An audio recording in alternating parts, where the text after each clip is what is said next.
அந்த தென்றல் பெண்ணும் சொன்னாளம்மா உந்தன் சேதியே.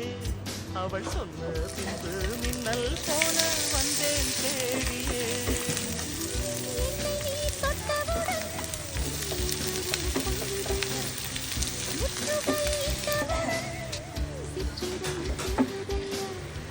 வெட்கம் விடுமோ அச்சம் விடுமோ